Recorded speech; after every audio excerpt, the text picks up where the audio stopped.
Cougs House, we have a crossover episode as we're going into our new Big 12 home with Baylor's Drake Toll here to talk to us some about what Baylor looks like this fall. Let's jump on in. You are Locked On Baylor, your daily podcast on the Baylor Bears, part of the Locked On Podcast Network, your team every day. Welcome to a crossover edition of Locked On Cougs and Locked On Baylor today. I'm one of your hosts, Parker Angel. I'm joined by Drake Toll. Drake, how you doing? Oh, dude, I am sports. That's all I can say. It is the most sportsingest sports time of the year, it feels like. Finals going on in multiple sports. The College World Series is happening as well.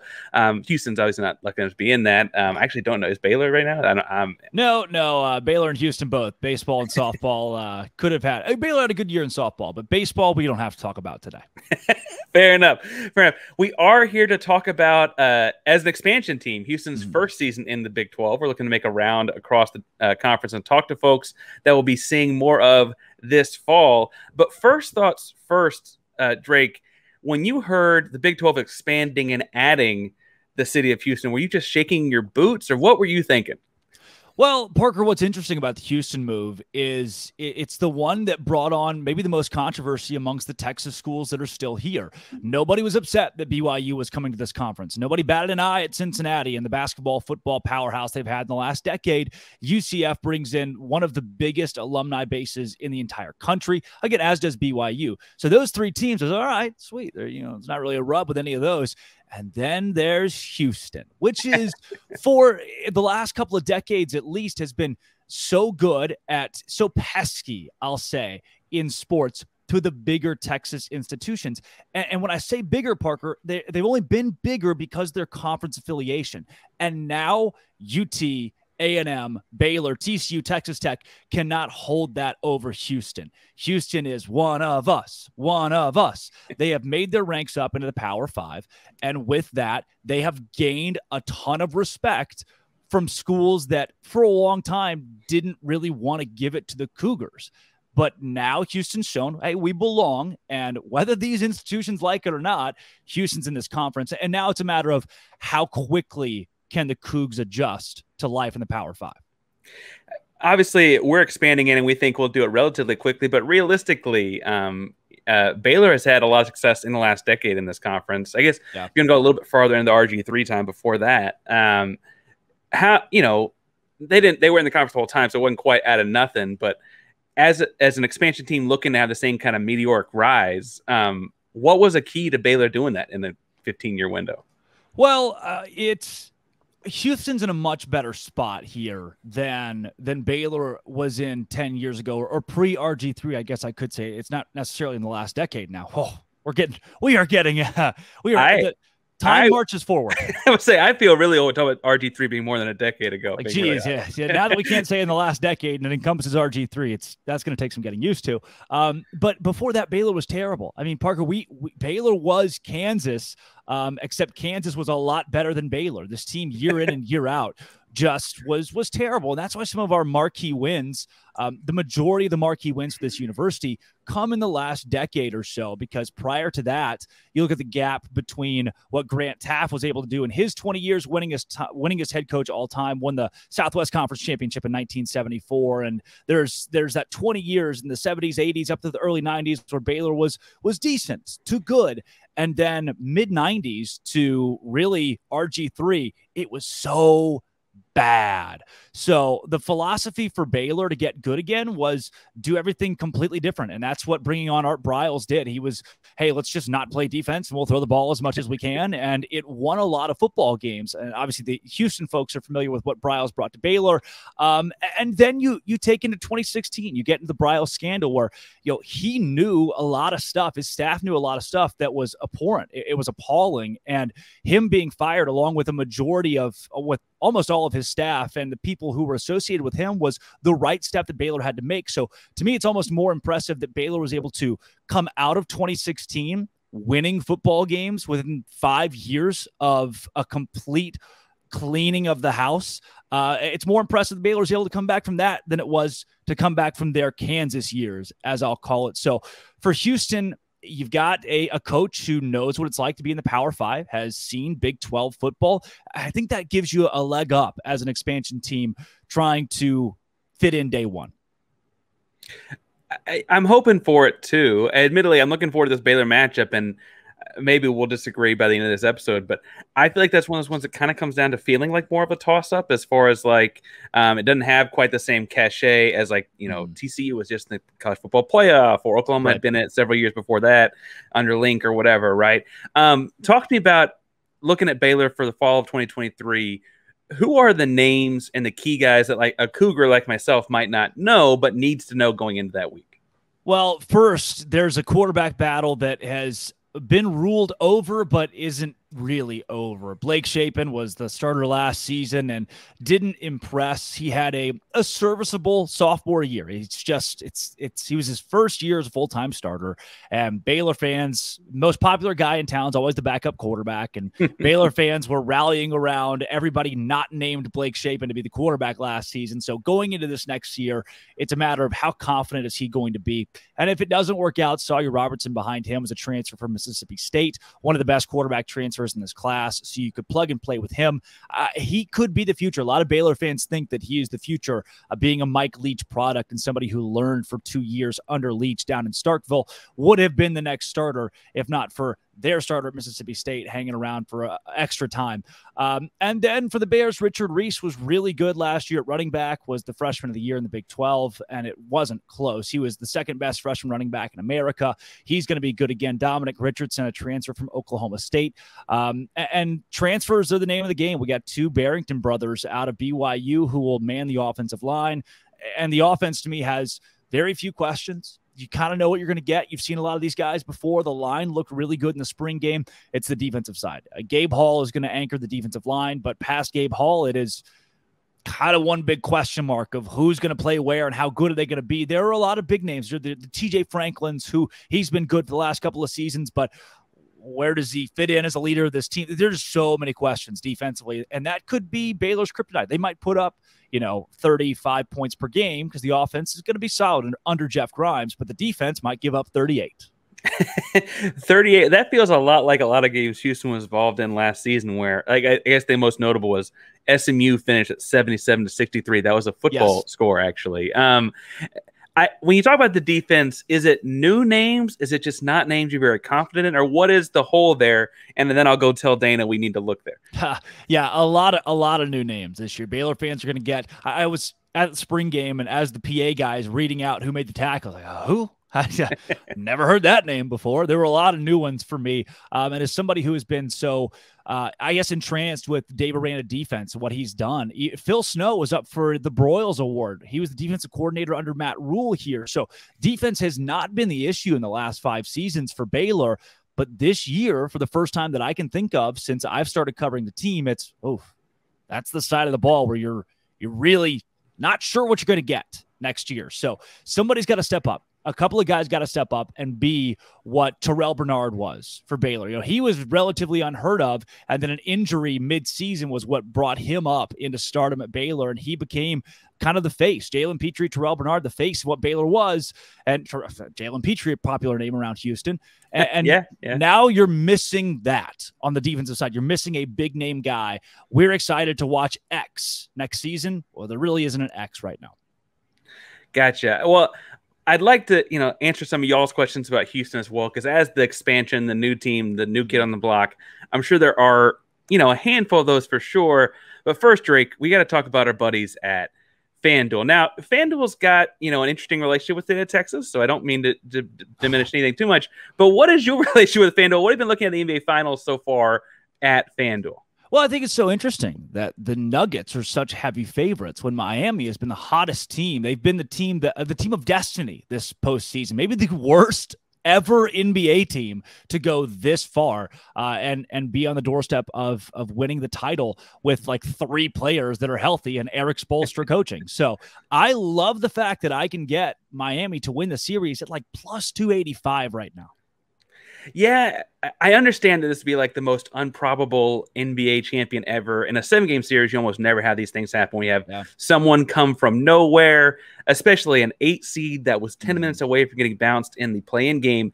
But like you mentioned, that's just crazy value to find. Plus, you get a no-sweat first bet at FanDuel up to $2,500 these days if you can get that back in bonus bets if your first bet doesn't win. So it kind of feels like you're not even really risking that much, Drake. Just go throw something down on those Miami Heat. I will have to say, though, that like if you'd have told me as like someone who eats a lot of chicken nuggets that I was betting against nuggets, I'd been a little bit kind of like, what are you talking about?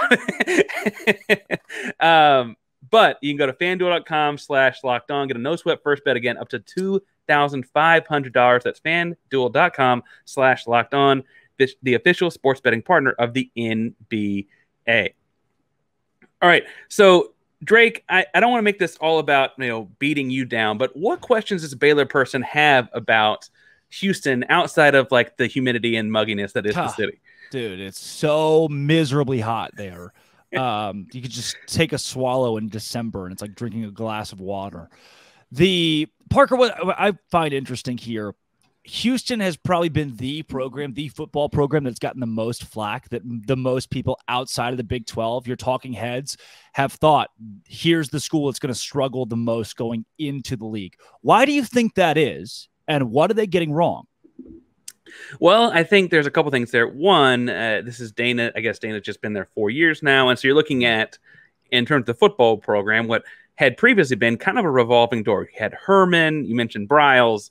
You also, the names escape me at the moment, but Sumlin, right? You had like guys coming through that just didn't stick around. They kind of use it as a stepping stone. And so it's like, well, what's going to change in joining the Big 12? It's still a stepping stone kind of program to a lot of people. I get upset about that because I kind of think for all of his faults, like Dana, first of all, can call an offense. And second, he kind of seems here to stay. He's not the kind of guy that's like a career like mountain climber. He just get to the top and get to a blue blood or something like that. He came through Houston once before, and he came back very intentionally after having been in the Big 12 for a hot second at West Virginia. I've been on our shows talking about Houston being a potential sleeping giant in this whole thing. If they can keep Houston kids in Houston, that's a really talented recruiting base very, very quickly. Baylor knows as well as anyone. Y'all have taken some of those kids to the Big 12 before Houston was in the Big 12, right? Kyron Drones. There you go. There's a handful of products that you could sprinkle across any of these Big 12 programs. It's not lost on me that Houston's moving into the Big 12 as Texas and Oklahoma moving into the SEC. So there's still kind of that, they can still kind of reach their hands in the cookie pot a little bit. And I guess that's kind of the thinking is like, if A&M and LSU and Texas can kind of steal kids from Houston, what's the difference? But I think with moving Big 12 that we're kind of moving past that. Parker, there's the Texas just collection of football teams that all have the chip on their shoulder because they're from the state that owns recruiting and the state that has the mighty Longhorns who are football history, if you ask them. And now you're going to get matchups like Texas Tech and TCU and Baylor that play Houston. What does it say? You've already mentioned recruiting a little bit. How excited is this fan base to have these Texas matchups now built in and year out? Well, being the biggest metropolitan area in all of the conference now, Houston is obviously a school that is the hashtag is for the city, right? That is very much what Houston builds itself on. But as a city, Houston's kind of got this melting pot of like, it's got TCU alums, it's got Baylor alums, it's got Tech alums, it's got Oklahoma State alums, it's got people from all over the conference. And somewhat selfishly, I feel like just the bragging rights to the water cooler on Monday morning, right? Just like the idea of like, someone in the city of Houston that went to those other schools and having that a bit like, that to hang over them when you haven't had that for 30 years, right? Ever since the Southwest Conference broke up, that's kind of been lost. And Houston's kind of been the little brother because they were in the smaller conference for so much of that. So the little brother moniker, I'm sure you've heard that a couple of times, right? The Texas schools love to push that around for teams like SMU and Houston. Now it feels like SMU gets that. Now that the UTSAs of the world, they get to be the true little brothers. Is there a chip on the shoulder for Houston, who's been really good at basketball, at least in the last 10 years or so, big enough to make cases as a favorite to win the national championship last year? If you're Houston, do you feel like you belong in the Power Five already? Like the little brother thing can be thrown on schools like SMU and no longer be Houston's to bear. I think there's absolutely been years, especially if we're talking specifically about the football program, there's been years where it's felt like Houston is at least a mid-level Power Five school. I mean, the Case Keenum offenses, right? The Greg Ward offenses. When you pull in someone like Ed Oliver, right? Like there's been moments where you've had these guys like this feels like a Power Five program. At least maybe not like a national championship contender yet, but it just doesn't get to play the same level of competition. Had competitive games with Oklahoma and Tech and other schools in the Big 12 in the last decade. And so I do think that Houston is hoping as a program to shed that fairly quickly. We're picking an interesting year to go in the conference and do it, right? Houston was 12-2 in 2021 and 8-5 in 2022, right? So like that's a big gap, and what the trend looks like going in 23 could be very different. But like that 2021 team at 12-2 and played Cincinnati in the American Athletic Conference Championship game, like that team would have been above 500 in the Big 12. Like there's no question in my mind about it, right? And so how that team would, or how a program that has that capability will be starting at a baseline in the Big 12 is certainly something that like we're hoping to make SMU little bro very, very quickly. I love it. Parker, here's one thing I don't love about Houston being in the Big 12. LJ Cryer being a Cougar. So the last question that I'll give you, how is there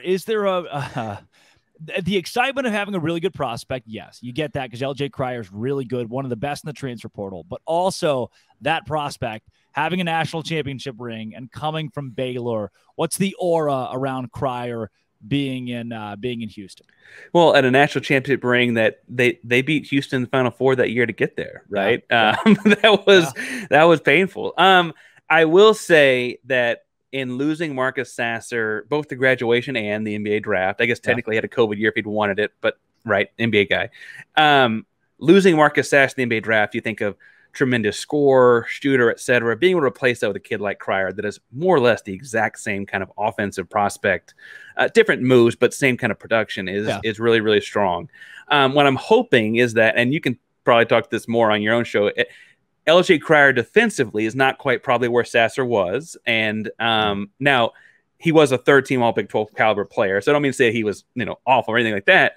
But I'm hoping that there's some buy-in after having done this NBA draft, testing the waters thing, like, hey, go back and work on that. And then Sampson's like, I can do that. I can help you work on that, right? Like Houston's got a system where they develop really good defensive guards. I mean, Quentin Grimes, the NBA playoffs, right, is a Houston product. And so I'm hoping, fingers crossed, that there's some buy-in there and that he can kind of become that same kind of two-way guy because offensively, and you also saw it in Baylor, he can flat score. Yeah. Well, Parker, I'll tell you what. I was shocked when you told me this, by the way. I'm not even going to play the game. We just peel back the curtain. I was shocked when you told me that Houston's at 4.5, over under 4.5 wins in football next season. Diving into this, man, the disrespect. Did you expect this number? I feel like it's a very uneducated number, and I know that I'm going to be a little bit of a homer on that, but Houston's got 3 non-conference games. Those are UTSA, and that's not someone to sneeze at, but Rice and Sam Houston. I would assume that they win those 3 games. And so then 4.5 is like, do you think they win 2 conference games or not? And I think they got a fairly favorable conference schedule for the first year in the Big 12. They're playing both Cincinnati and Central Florida. We're kind of moving up at the same time. That just felt somewhat disrespectful. And I don't know how else to go about it, but that really did not rub me the right way. Baylor could be an interesting game. It is a November game. So we'll know a lot more about the teams as we get to early November. It's in Baylor. So, McLean Stadium on the water, there's a really nice place to be in November, I'm sure. True. But I think they're winning I would have thought it'd be more like 6-ish, a 5.5 or 6.5 kind of window. You say you were shocked too, though. So I'm not alone here. No, yeah, 4.5 seems low. I thought 6 would be a more reasonable number, and that could apply to most of these, for a UCF, Cincinnati, BYU, and Houston could all be put around the 6 range. How well do they adjust to the Power 5? But this is a slap in the face. This is the books, Vegas, saying, oh, we don't think Houston belongs in this conference yet. We don't think they can be competitive in college football in a Power 5 conference, which I think is just not where the Houston program is under Dana Holgorsen, and not what they've shown in the last couple of seasons under his leadership. You already mentioned 12-win year. I mean, bringing that, when's the last time that UT won 12 games in a season, and that's a team that comes to Houston. I think it's so beautiful that the last year of Texas, the first year of Houston, Texas has to go to Houston. That's my favorite game on the entire schedule this year. And I think the Cougars have a fighter's chance to win more than 4 games this year. They should. Of the 4 teams that are coming in, they've got the Texas recruiting base. They've got a lot of Texas kids. I believe Houston's ready to compete at this level. Yeah, I feel like, again, they played Tech competitively last season, so they have to go to Lubbock, but that's a conference game, right? This year. Trust us. Going to Lubbock's easy. We won by like 40 there last year. But they get Cincinnati and UCF, and Cincinnati's at home. So those are, like-sized teams, like-developed teams. Cincinnati obviously was pretty good a couple years ago. And then, they get Oklahoma State at home, and I'm just not that impressed yet. Mm-hmm. But like those kinds of things. Now we're heading to Baylor November 4th. The lines on that obviously will be much more updated as we get closer to November 4th. But what do you think about what they've got Baylor slotted at these days? I mean, Baylor's a team that Waco's been disrespected some in the past too. What do you think about where FanDuel has Baylor at these days? 7.5 is interesting. A lot of fans consider 8 wins this next season to be a big loss for Baylor. And the reason why is 8 home games. You got 8 home games. And there's a lot of old school Baylor fans that think there's no reason you should ever lose at home. Defend your turf. And I do believe the Bears should get out with a 7-1 record at home, 6-2 record at home. They also got a pretty favorable Big 12 schedule in my mind. So I think 7.5 is fair based on what they did last year with 6 wins. That's Vegas saying, look, we think you're going to be a better football team next year than you were last year. So I like that. I like where the schedule has us. And I think 7.5 is fair. I do. But I know a lot of Baylor fans that think if Dave Aranda finishes 7-5 this season, that seat's getting warm. He has the best year in program history, but last year was not very good. It was really disappointing to come off of a Big 12 victory, Sugar Bowl victory, and just lay an egg at TCU Stadium against Air Force in your bowl game. So moving on into next season, I think 7.5 is fair, and I'm vaguely confident the Bears can get past that hump in the new Big 12 based on how easy this schedule comparatively is. Well, Drake, obviously you'll be following it this summer and into next fall and all the way up to, we will probably talk again before that November 4th matchup. But where you're doing a lot of other cool stuff too, on top of talking about Baylor each and every day. So where can people find you, the work you're doing, etc.? Yeah, my Twitter handle, Drake C. Toll, right there. I post. I live on Twitter. That is my personality. It exists solely on Twitter. I'll be in Alaska this summer. I'm actually in a layover as we record. I'll be in Alaska doing summer league baseball play-by-play and running the media for the Anchorage Bucks baseball team. So you follow along with that stuff there. It's all really cool just to keep up with. There is sports in Alaska, and it's awesome. And I'll keep up with the Baylor coverage. I'll be talking a lot about the new expansion teams. We talk a lot about expansion on our show as well because it's so prevalent in the Big 12. I would not be shocked if Houston gets some new brothers named Colorado and NC State, or there's all kinds of teams that are in this mix. And so always fun to have those conversations. And Parker, for our fans that are wanting to know more about Houston and expansion of the Big 12 through the eyes of teams like the Cougars, where can they find you? Oh, and we love talking about expanding in and beating Colorado. They just stole our running back a couple weeks ago. Yep. You can find me also on Twitter all the time, frankly, probably too often, at Painsworth512. It's PAINSWORTH512 on every social media handle. Actually, that's my handle across all of them. Again, Locked on Cougs. We do also talk other expansion teams in the Big 12. Coming in, does that mean that these Colorados and Arizonas of the world are going to be stealing more Houston area kids? How many hands get in that cookie jar and those kinds of things? So make sure you check out the show Locked on Cougs as well. Drake, until November, I guess. I don't know what to say. Hopefully sometime more casually before that, but certainly competitively in November. Oh, we are in the off season here, Parker. So I'm sure I'll be calling you at least twice to do a crossover episode about something. But of course, like you said, there's, especially with the transfer portal now, always stuff to talk about on the show. So pleasure, my friend. For sure, man. Take care. And we say go Coug. Do y'all say sick 'em? Is that the thing? I always say, we do say sick 'em, but then I end the show with this has been, and it always will be, Locked on Baylor. And some people are going to have a headache if I didn't say that. So I had to get it in there. Parker, now you can do your close. Well, thank you, Locked on Cougs. It's a primary Locked on Podcast Network. That means your team every day. Go Cougs. Sick 'em Bears.